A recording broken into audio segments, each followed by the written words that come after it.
እውቀት እንደ ውሃ ነው፣ ካልፈሰሰ ይገማል። የተለያዩ ሽታዎች ያሳያል፣ ከለሮች ያሳያል። እንግዲህ ኢትዮጵያ ውስጥ ደግሞ በጣም ወጣቶች በጣም ትልልቅ እውቀት ያሉ እውቀታቸውን ያልተጠቀሙ ግን ያን ያክል ደግሞ ውጤት የሌላቸው በጣም እውቀት አለ። እንግዲህ አገር የሚጠፋ አዋቂዎች ዝም በማለታቸው ነው እንጂ ባለአዋቂዎች አይደለም የሚጠፋ፣ አዋቂዎች ዝም በማለታቸው ነው። ዛሬም ደግሞ ትልልቅ እውቀት ይዘን ትልልቅ ጃንት የሆነ እውቀት ይዘን ያን ያክል ደግሞ ውጤት የሌለን እንዲሁም ደግሞ አላስፈላጊ ሶሻል ሚዲያ ላይ የሚሳደቡ ሰዎች ግን ስኬታማ ይሆኑበታል። ለምን? ያንን እውቀት ባለመጠቀማችን። ስለዚህ በእውቀት እስረኛ ሆነን ያንን እውቀት ደግሞ አውጥተን አለመጠቀማችን ደግሞ ውጤታችን ዛሬ ላይ ማየት እንችላለን ማለት ነው። እነኚህን ደግሞ ቀይሮ ወደ ትልልቅ ውጤቶች ወደ ትልልቅ ስኬቶች የሚቀይሩን ደግሞ ሶስት ፖይንቶች እናያለን ዛሬ። ሶስት ፖይንቶች።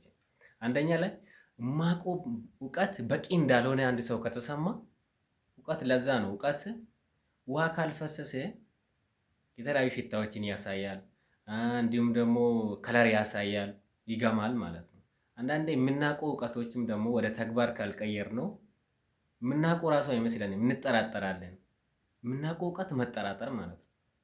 ታውቃለህ፣ ግን ስታውቅ ደግሞ መተግበር ያቅታል። ለምን? የምታውቀው እውቀት አለ፣ ያንን ነገር ፕራክቲስ ካላረኮ ማወቅ ራሱ ያን ያክል አልችልም፣ ገና ነኝ፣ አላወቅኩም ወደ ማለት ትሄዳለህ ማለት ነው። አላወቅኩም፣ ገና ነኝ፣ አልበቃሁም። አለመብቃት ሳይሆን በእውቀት እየተጠራጠርክ ነው። ምን ስላረግ? ወደ ተግባር ስላልቀየርኩ። ትችላለህ፣ የማችለው ነገር የለም።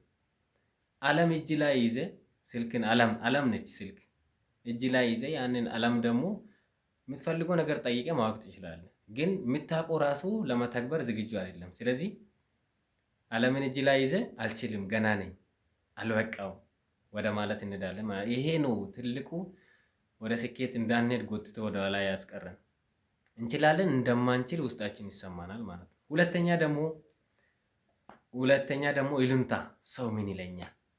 ያንን እውቀቱን ማቆ ነገር ከተገበርኩ ሰው ምን ይለኛል? ወዳጄ፣ ሰው ከሰው ላይ ወርዶ አያውቅም። አንተ ማድረግ ያለብህ መቀጠል ብቻ ነው። ምንድነው ማድረግ የምትፈልገው? ምንድነው መተግበር የምትፈልገው? ምን አይነት ሶሻል ሚዲያ ላይ ነው መስራት የምትፈልገው? ቲክቶክ ነው? ዩቲዩብ ነው? ምን ላይ ነው መስራት የምትፈልገው? በዚሁ አጋጣሚ ይሄንን ቻናሉ ሰብስክራይብ አድርጉት። ምን ላይ ነው መስራት የምትፈልገው?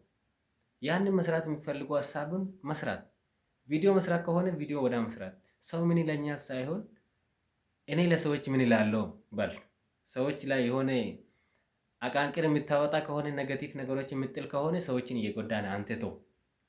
አንተም ደግሞ ምን ማድረግ መቀጠል፣ መስራት የፈለግከው መተግበር የፈለግከው ነገር ላይ መቀጠል። ሰው ምን ይለኛል? ሰው ከአንተ ላይ ከሰው ላይ ወርዶ አያውቅም። ትልልቅ ተጽዕኖ የፈጠሩት እነኚህ ነገሮችን ባልሰማ በመቀጠላቸው ነው። ስለዚህ ሰው ምን ይለኛል ብለህ የምትችለውን ለምሳሌ ህይወት እንደ ኳስ አንተ ላይ ብትጫወት ደስ ይላል ወይስ ደግሞ ሰው ምን ይለኛል ትተህ ተጋፍጠህ ወደ ውስጥ ወጥተህ የፈለግከው ህይወት እየኖርክ ስኬታማ ህይወት እየኖርክ ወደምትፈልገው ጉዞ እየተጓዝክ መኖር ይሻላል ወይስ ደግሞ ሰው ምን ይለኛል ብለህ ተከናንበህ? ስለዚህ ድህነትና ሰው ምን ይለኛል በጣም በጣም ድህነት ውስጥ ነው እንድንቀር የሚያደርገን። ስለዚህ ከዚህ ውስጥ ለመውጣት ደግሞ ለዓላማ መኖር ነው ያለብህ እንጂ ለሰው መኖር አይደለም። ለዓላማ መኖር። ለዓላማ ስትኖር ደግሞ ለሰው ትተርፋለህ። ሰዎች አንተን አይተው ይነሳሉ እንጂ አንተ ሁሉ አቅምን እያለ ቁጭ በማለት የሚጎዳ አንተም ትጎዳለህ። ከአንተ ዙሪያ ያለው ብዙ ሰዎች የሚጎዳሉ። ስለዚህ ሰው ምን ይለኛል ማለት ይሉንታ ህልምን ይገላል። ህልምን ይገላል። ድሪም እንዳትኖር ነው። ምንድነው ያንተ ህልም?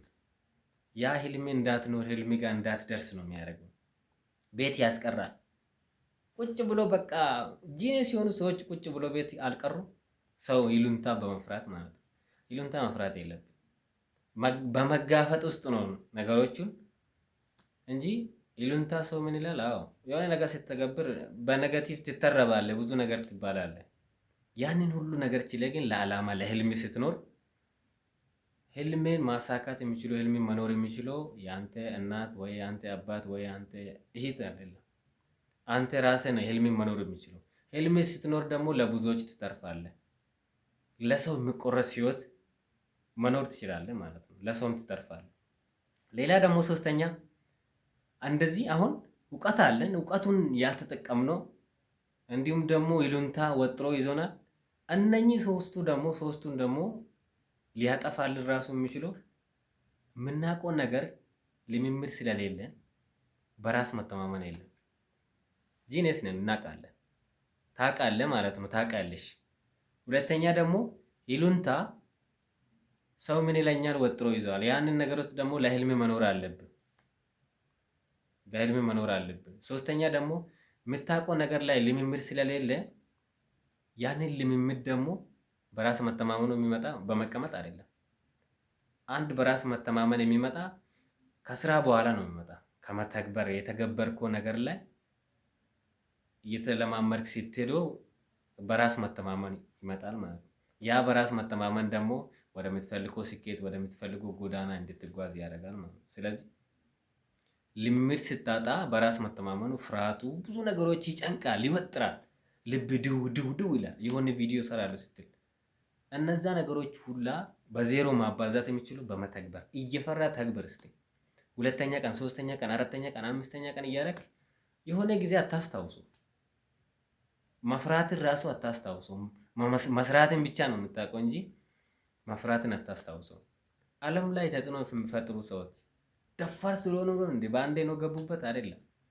በመፍራት ውስጥ ግን ተግባር የተገበሩ ሲሄዱ ያንን የሚፈልጉ ጎዳና የሚፈልጉ ስኬት መኖር ጀመሩ ማለት ነው። አንተም ወይ አንቺም ልምምድ ውስጥ ነው በራስ መተማመን የሚመጣው እንጂ ዋና ፈልገ ውሃ አይንካኝ ማለት አይቻልም ማለት ነው። ስለዚህ በራስ መተማመንን ማምጣት ብለ አልሰራም ቁጭ እላለሁ፣ በራስ መተማመን የሚገነቡ ነጥቦችን በደንብ አዳምጣለሁ ካልክ እውቀት ሰብስበ ለዛ ነው እውቀት ካልፈሰሰ ወይ ውሃ የተከማቸ ውሃ ካልፈሰሰ ይሸታል። እውቀትም እንደዛ ነው።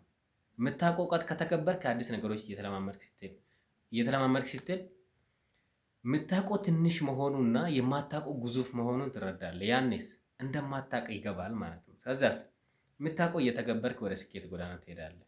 ስለዚህ እውቀት አለ ይሉንታ እንዳይዝ፣ በራስ መተማመንም ደግሞ በልምምድ ውስጥ ይመጣል። እነዚህ ሶስቱን ነገር ካረክ የምትፈልገው ህይወት፣ የምትፈልገው ድሪም፣ የምትፈልገው ዘርፍ ላይ ስኬታማ መሆን ትችላለህ። ስለዚህ ሶሻል ሚዲያ ላይ ደግሞ በእነኚህ ሶስቱን አጣምረ ከተጠቀምክበት የምትፈልገው ስኬት ጋር መድረስ ትችላለህ። ወዳጄ ይህን ቻናል ሰብስክራይብ አድርጎ ለብዙዎች እንዲደርስ ደግሞ ሼር አድርጎ ተግብሮ በውጤት እንገናኝ። አመሰግናለሁ። ወዳቸዋለሁ።